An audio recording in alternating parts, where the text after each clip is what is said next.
Okay, so welcome, and so today we're going to start talking about or do an example of significant digits. So very easy, straightforward, again, just apply the rules, okay? So I've got these measurements, and for each one of these measurements we're going to decide how many significant digits there are in the measurement, okay? And then I'll make some comments along the way.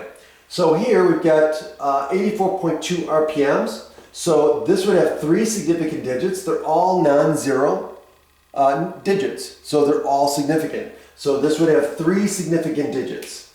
Okay, so this is going to have three. Okay, here we've got pressure, 3,206 torr. Okay, so this is a measurement of pressure. And so in this case, we've got four significant digits. We've got three non-zero digits. So again, those are always significant. And then we've got a zero. The zero is significant because it falls between two significant digits. So this would have four significant digits. Now this one here, 240 volts, right?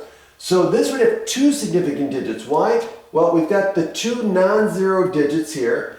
This zero comes at the end of a whole number, right? It comes at the right end of a whole number.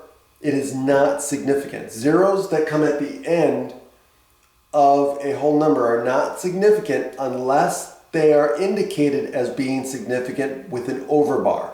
So there's no overbar here, so this only has two significant digits. Now, notice that from C to D, now this is three significant digits because there's an overbar on the zero. Now, just incidentally, why do they put the overbar?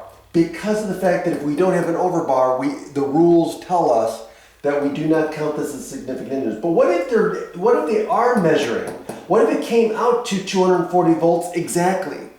Okay, and the instrument measured and it was 240. Well, if we put 240 like here, then people are going to, again, in the technical fields, people are going to read that and say, okay, there's only two significant digits. They must have, the instrument only measured to the nearest 10.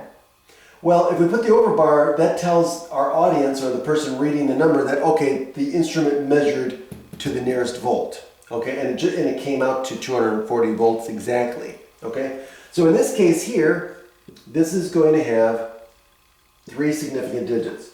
Okay, now what about E? This is 24.0 volts. Now,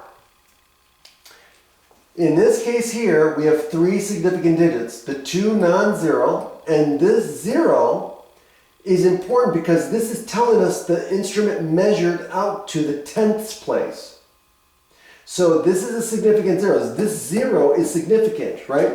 Because if the zero wasn't there, we would think that it was just 24 volts, right? And that's it. But the fact that they have the point zero tells us that the instrument that they were using measured out to the 10th place, right?